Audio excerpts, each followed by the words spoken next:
ሰላም ጤና ይስጥልን ውድ የአሮማ ሚዲያ ቤተሰቦቻችን፣ የሰዓቱን ዜናዎች እንደሚከተለው እናቀርባለን። አብራችሁን ቆዩ። የአሜሪካ ፕሬዝዳንት ዶናልድ ትራምፕ በሚቀጥለው ከ2 እስከ 3 ሳምንት ባለ ጊዜ ውስጥ ኢራን ላይ እጅግ ኃይለኛ የሆነ ጥቃት በመፈጸም የጀመሩትን ተግባር በጣም በፍጥነት እንደሚያጠናቅቁ አስታወቁ። ትራምፕ ትናንት ምሽት ለሀገሪቱ ሕዝብ ባደረጉት በቴሌቪዥን የተላለፈ ንግግር የአሜሪካ ጦር በኢራን ጦርነት ሊያሳካ የፈለጋቸውን ግቦች ላይ ለመድረስ መቃረቡን ገልጿል። ጦርነቱ መቼ ይጠናቀቃል የሚለው ግን የጊዜ ሰሌዳ ከመስጠት ተቆጥበዋል። ትራምፕ ባደረጉት ንግግር በኢራን በተዘጋው የሆርሙዝ ወሽመጥ በኩል የሚያልፍ ነዳጅ የሚረከቡ ሀገራት ድፍረት በማሳየት ወሳኙን መተላለፊያ እንዲቆጣጠሩ ጠይቀዋል። ትራምፕ 20 ደቂቃ ገደማ የፈጀውን የዋይት ሀውስ ንግግራቸውን አሜሪካ በዚህ ጦርነት የያዘቻቸው ዋነኛ ስትራቴጂክ ግቦች ሊጠናቀቁ እንደተቃረቡ ተናግረዋል። የኢራን ባህር ኃይል የድሮንና ባላስቲክ ሚሳይሎች ጦሮች ተደምስሰዋል ብለዋል። በጣም በአጭር ጊዜ ውስጥ በሚቀጥለው ከ2 እስከ 3 ሳምንት በሚሆን ጊዜ ውስጥ እጅግ በኃይለኛ እንመታቸዋለን ሲሉም ዝተዋል። ፕሬዚዳንቱ ከኢራን አመራር ጋር እየተካሄደ ነው ስላሉት ንግግር ዝርዝር መረጃዎች ከመስጠት ተቆጥበዋል። ድርድሩ ፍሬ አልባ የሚሆን ከሆነ የኢራን የኢነርጂ መሰረተ ልማት እንደሚመቱም ጠቁመዋል። የእስራኤል ተቃዋሚ መሪ ያኢር ላፒድ በጠቅላይ ሚኒስትር ቤንጃሚን ኔታንያሁ ላይ ጠንከር ያለ ትችት ሰነዘሩ። ኔታንያሁ መካከለኛው ምስራቅ ለወጥኩ ቢሉም በተግባር ግን ምንም የመጣ ለውጥ የለም ሲሉ አጣጥለዋል።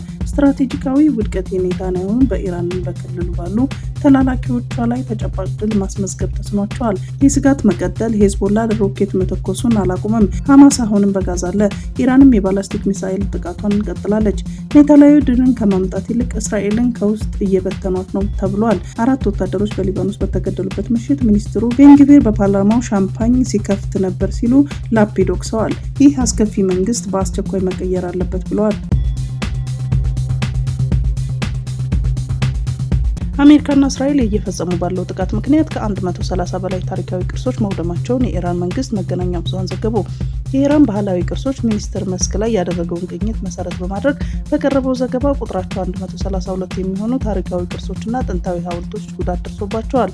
እየተካሄደ ባለው ጥቃት በኢራን ውስጥ በሚገኙ 18 ግዛቶች ውስጥ የሚገኙ ታሪካዊ ሐውልቶችና ህንፃዎች ላይ ጉዳት ደርሶባቸዋል ወይም ወድመዋል ብለዋል ሚኒስትሩ። የሩሲያ ወታደራዊ አውሮፕላን በክሬምሊን ግዛት ተከስክሶ ሁሉም ተሳፋሪዎችና የበረራ ሰራተኞች ህይወት ማለፉ ተገልጿል።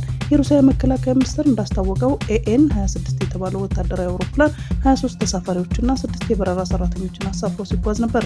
አውሮፕላኑ በክሬምሊን ግዛት እያለፈ በነበረበት ወቅት የግንኙነት መስመሩ መቋረጡን የገለጹት ሚኒስትሩ በኋላ ላይም መከስከሱ መታወቁ ገልጿል። አውሮፕላኑ በአለት ስፍራ መከስከሱ አደጋውን የከፋ እንዲሆን ማድረጉን የተገለጸው የአደጋው መንስኤ ለማጣራት የሩሲያ ባለስልጣናት በአካባቢ ምርመራ ጀምረዋል መባሉን ቲአርቲ ወርልድ ዘግቧል። በአዲስ አበባ ከተማ የተባበሩት አካባቢ በደረሰ የመኪና አደጋ በአንድ ሰው ላይ የሞትና በ3 ሰዎች ላይ ከባድ የአካል ጉዳት መድረሱን የአዲስ አበባ ፖሊስ ጠቅላይ መምሪያ አስታወቀ።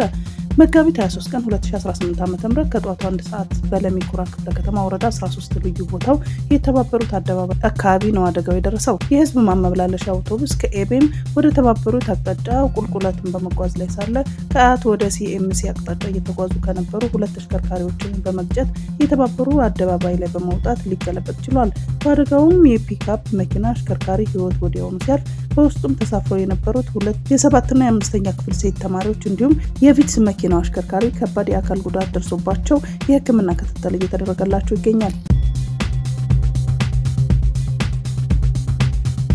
የአውሮፓ ሀገራት አሜሪካ በኢራን ላይ ለምታካሄዱ ወታደራዊ ጥቃት የጦር አውሮፕላኖቿ የአየር ክልላቸው እንዳይጠቀሙ እየከለከሉ ነው። እንዲህ ያለው ውሳኔ በስፔን የተጀመረ ሲሆን አሁን ደግሞ ፈረንሳይና ጣሊያን ተመሳሳይ አቋም መያዛቸው እየተዘገበ ነው።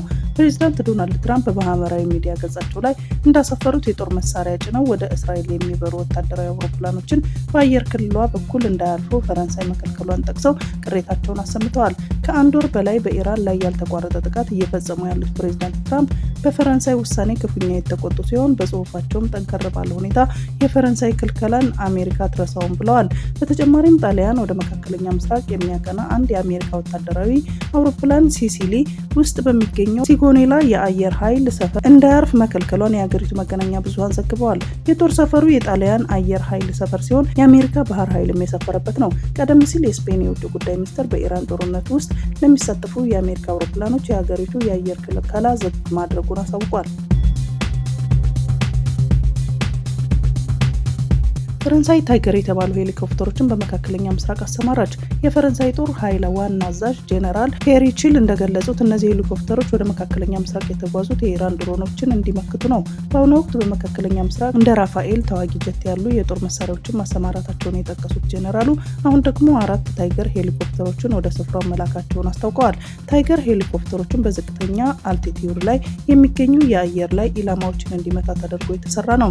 ኤሌክትሮ ኦፕቲካል ሲስተም እና ባለ 30 ሚሜ ጥይት ያለው በመሆኑ ድሮኖችን ለማክሸፍ ትልቅ ብቃት እንዳለው ጄኔራሉ አስረድተዋል። በተጨማሪም ተተኳሹ ዋጋው አነስተኛ በመሆኑ የኢራን ድሮኖች ለማክሸፍ ከፍተኛ ሚና ይጫወታል የሚል እምነት እንዳላቸውም ገልጸዋል። በሱዳን ትይዩ መንግስት ለማቋቋም ሞክራቸዋል የተባሉ 77 ሰዎች ተከሰሱ። በሌተናንት ጄኔራል አብዱል ፈታህ አልቡርሃን የሚመራው የሱዳን ወታደራዊ መንግስት ትይዩ መንግስት ለመመስረት ሞክረዋል ላላቸው 77 ሰዎች ላይ ክስ መመስረቱ ተዘገበ። ሱዳን ትሪቡን እንደዘገበው ክስ ከቀረበባቸው ውስጥ 65ቱ በሌሉበት ይህ ክስ የተመሰረተው በደቡባዊ ካርቱም በሚገኘው ጀበል አውሊያ ከተማ ነው። ክሱ የቀረበባቸው ሰዎች በወቅቱም ካርቱም በተቀናቃኙ ፈጥኖ ደራሽ ኃይል ቁጥጥር ስር በነበረበት ጊዜ የአካባቢ አስተዳደር በመሆን የሰሩ ናቸው። አቃቢ ሕግ በክሱ ላይ ተከሳሾቹ ከህገ ወጥ ሚሊሻ ጋር በመተባበር ትይዩ አስተዳደር መስርተዋል በሚል ውንጀላ ያቀረበ ከመሆኑም በላይ ህገ መንግስቱ ለመናድ መሞከር የሚል አንቀጽም ጠቅሶባቸዋል። ተከሳሾቹ ጥፋተኛ ሆነው ከተገኙ የሞት ቅጣት ፍርድ እንደሚጠብቃቸውም ዘገባው ገልጿል።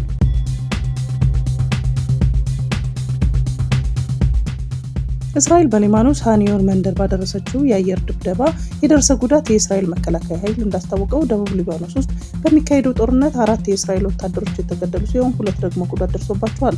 በመግለጫው መሰረት የተገደሉት የእስራኤል ወታደሮች ናአውድ ማድሞኒ፣ ቤን ኮሄል፣ ማክሲዝም ኤንቲስ የሚባሉ ናቸው። 2 ሌሎች ወታደሮች ደግሞ ጉዳት ደርሶባቸው ወደ ሆስፒታል ተወስደዋል። አንደኛው በከፍተኛ ጉዳት የደረሰበት ሲሆን ሁለተኛው መካከለኛ ጉዳት ማስተናገዱ ተገልጿል። የመከላከያ ኃይሉ በመግለጫው 4ኛው ወታደር በተመሳሳይ ቦታ የተገደለ ሲሆን እስካሁን ማንነቱን አለመለየቱን ገልጿል።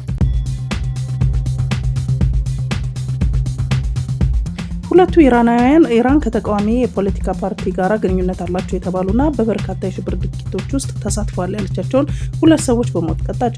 የኢራን የፍትህ ተቋማት የዜና ምንጭ የሆነውን ሚዛን የዜና ወኪል እንደዘገበው በአገሪቱ ጠቅላይ ፍርድ ቤት ያጸደቀውን የሞት ቅጣት ተግባራዊ የሆነው ሰኞ ጠዋት ነው። 2 ሰዎች ላይ ለሞት ያበቃቸው ክስ ተብሎ የቀረበው በወሳኝ ቦታዎች ላይ ህዝብ በሚሰበሰብባቸው ስፍራዎች ላይ በላውንቸር ጥቃት ለመፈጸም ሲሉ በመገኘታቸው እንደሆነ አመላክቷል።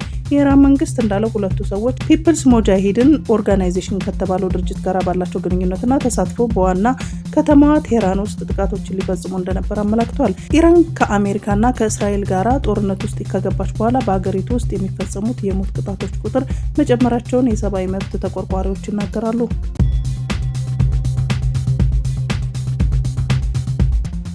የኢራን እስላማዊ አብዮታዊ ዘብ አዲስ በከፈተው ጥቃት በቀጠናው የሚገኙ የእስራኤልና የአሜሪካ ወታደሮች ሰፈሮችን መምታቱን አስታወቀ። 88 የድሮንና የሚሳኤል ጥቃት በተፈጸመበት አዲስ ዙር ጥቃት የተለያዩ የእስራኤልና የአሜሪካ ወታደሮች ሰፈሮችን ኢላማ ማድረጋቸውን ገልጿል። የአየር ኃይላችን በኢማን በኮረምሻል 4 እና በቃድር በተለያዩ ሚሳኤሎች ጥቃት ፈጽሟል ሲል የኢራን እስላማዊ አብዮታዊ ዘብ ባወጣው መግለጫ አትቷል። በእስራኤል ውስጥ ማዕከላዊ፣ ሰሜናዊና ደቡባዊ ክፍል የሚገኙ ኢላማዎችን መምታቱን አክሏል። ይህም የወታደራዊ አዛዦች ዋና የግንኙነት ማዕከልን እንደሚያካትትም ገልጿል። በእስራኤል ጥቃት ተፈጽሟል የተባለው ቦታዎች ቤኒ ብሬክ፣ ቴል አቪቭ፣ ቤርሻባ፣ ጋሊሊ፣ ኔጋቭ፣ ቴልኖፍ የአየር ኃይል ሰፈር፣ አራድ እና የሙት ባህር ደቡባዊ ክፍሎች ናቸው።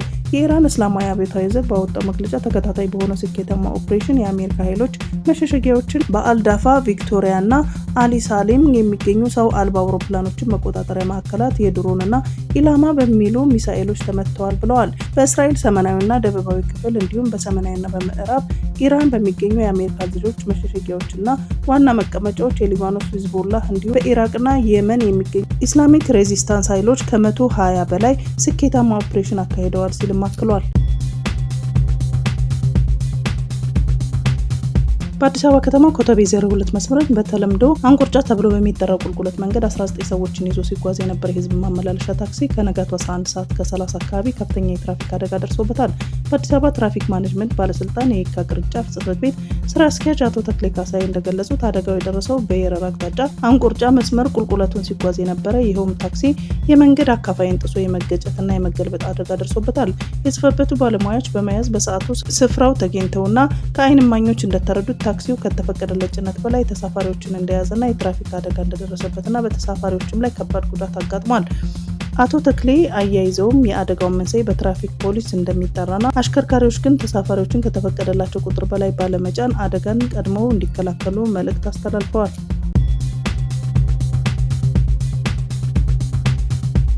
ኢራን የየመን ሁቲዎች በቀይ ባህር የንግድ መርከቦች ላይ ዳግም ጥቃት እንዲሰነዝሩ ግፊት እያደረገች መሆኑን ጉዳዩን በቅርበት የሚያውቁ ስማቸው ይፋ ያልሆነ ከፍተኛ የአውሮፓ ባለስልጣናት ከብሉምበርግ ገልጸዋል። አሜሪካ ኢራን ላይ የምታካሄደውን ጦርነት የምትቀጥል ከሆነ ሁቲዎች በቀይ ባህር በኩል ያለውን የንግድ መስመር በማወቅ ግፊት እንዲፈጥሩ ታስቧል። ሁቲዎች እስራኤል ላይ የሚሳኤል ጥቃት በመሰንዘር በቅርቡ ወደ ቀጥተኛ ጦርነት ቢቀላቀሉም በቀይ ባህር መርከቦች ላይ ዳግመኛ ጥቃት ለመጀመር በቡድኑ አመራሮች መካከል የሀሳብ ልዩነት እንዳለም ዘገባው ጠቁሟል። ከዚህ ቀደም ሁቲዎች እስራኤል በጋዛ ፍልስጤማውያን ላይ የምታካሄደውን የንጹሃን ጭፍጨፋ እንድታቆም ግፊት ለመፍጠር በቀይ ባህር የሚያልፉ መርከቦች ላይ ጥቃት በመሰንዘሯ ከፍተኛ ቀውስ ተፈጥሮ ነበር።